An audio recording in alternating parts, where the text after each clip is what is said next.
নমস্কার সবাই কেমন আছেন? আমি তৃষ্ণা আপনাদের জন্য নিয়ে আসছি নতুন একটা রেসিপি।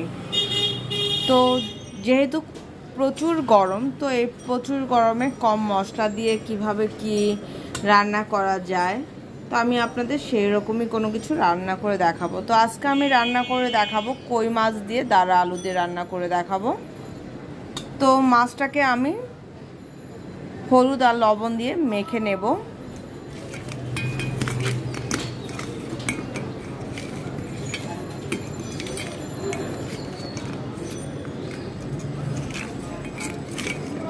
মাছটা মাখা হয়ে গেছে, এখন আমি এগুলোকে তেলে ভাজবো।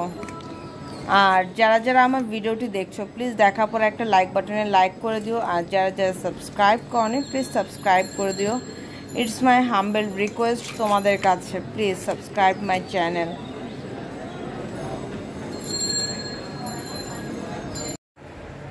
দেখো, মাছ ভাজার জন্য বসিয়ে দিয়েছিলাম তেলও গরম হয়ে গেছে। এখন আমি মাছগুলো ভেজে নেব।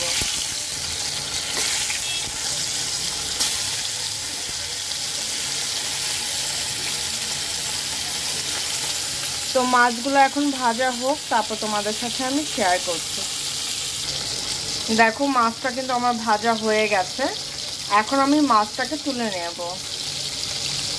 মাছ ভাজা তেলের মধ্যে দিয়ে দেব গোটা জিরা, দিয়ে দেব দুটো তেজপাতা। তো জিরাটাকে আমি সুন্দর করে একটু ভেজে নেব। দেখো, জিরাটা কিন্তু খুব সুন্দর মতন একটু ভাজা হয়ে গেছে। এখন আমি দিয়ে দেব কেটে রাখা আলু, দিয়ে দেব কেটে রাখা দাঁড়া। আমাদের ঘরে দাঁড়াটা সবাই পছন্দ করে, একটু বেশিই দেব।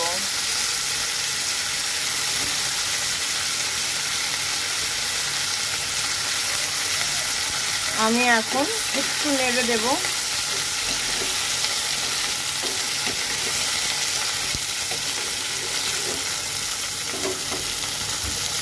দিয়ে দেব একটু টমেটো, আমার কাছে একটুখানি টমেটো ছিল, এই টমেটো দিয়ে দিলাম।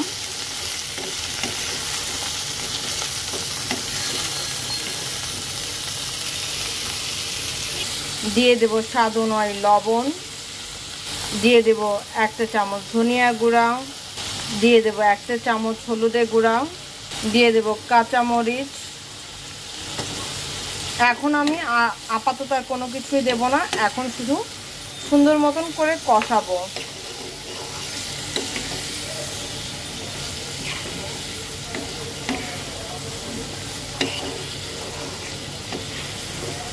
তো আমি এখন ঢেকে দেব, আর ঢাকার পরে মাঝে মাঝে আমি 2-3 বার নাড়াচাড়া করে দেব। ঠিক আছে?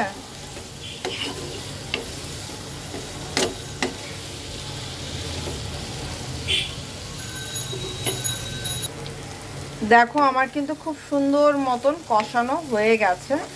এখন আমি একটু হালকা জল দেব, জল দিয়ে কষাবো। ঠিক আছে?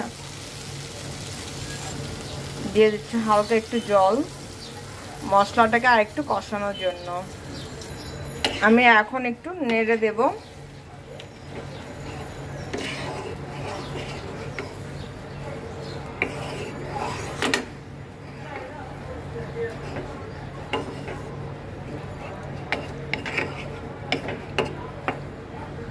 আমি এখন এটাকে আবার ঢেকে দেব।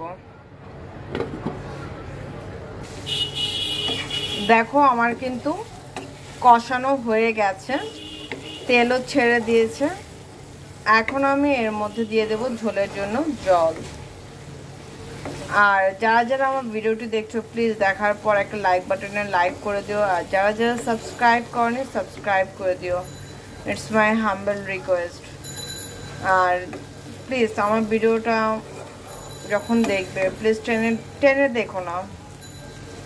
দেখছোই তো, তাই না? বলো, তোমাদের হেল্প খুবই দরকার।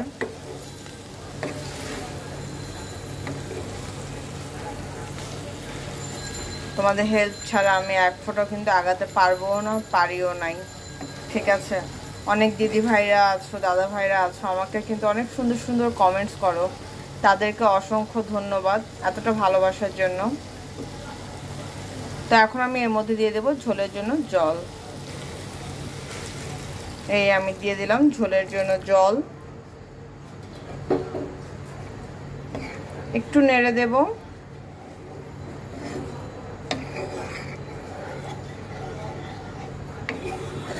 তো এখন এটাকে বলক আসতে দেব, বলক আসলে মাছগুলি দিয়ে দেব, ঠিক আছে।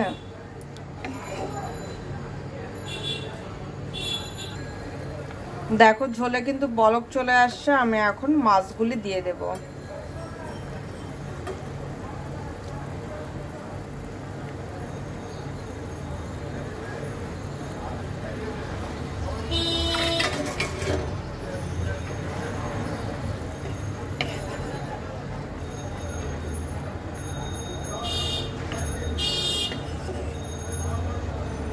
আর এর মধ্যে দিয়ে দেব আমি 1 চা চামচ ভেজে রাখা জিরার গুঁড়া। এই আমি দিয়ে দিলাম ভেজে রাখা জিরার গুঁড়া,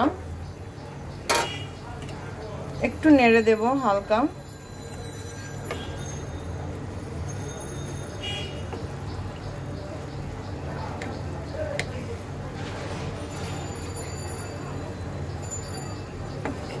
তো এটাকে আমি এখন 5 থেকে 6 মিনিট জাল করব।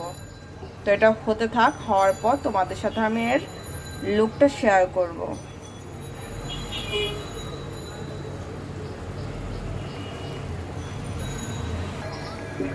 দেখো আমার কিন্তু রান্না হয়ে গেছে, এখন আমি এটাকে নামিয়ে নেব। হালকা পাতলা ঝোল, কম মশলা, গরমকালের জন্য ফুল পারফেক্ট একটা রেসিপি। তো তোমরাও আমার মতন করে রান্না করো, রান্না করে অবশ্যই জানাবে আমি আসলে কেমন রান্না করলাম। তো চলো নামাই এখন, নামানোর পর তোমাদের সাথে আমি ফাইনাল লুকটা শেয়ার করছি।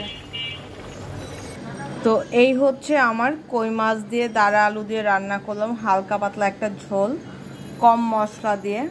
তো তোমাদের কাছে কেমন লাগলো আমাকে কিন্তু অবশ্যই কমেন্টস বক্সে জানাতে ভুলবে না। তো আজকের জন্য এতটুকুই, সবাই ভালো থেকো, সুস্থ থেকো, আর আমার জন্য মন ভরে আশীর্বাদ করো, ঠিক আছে।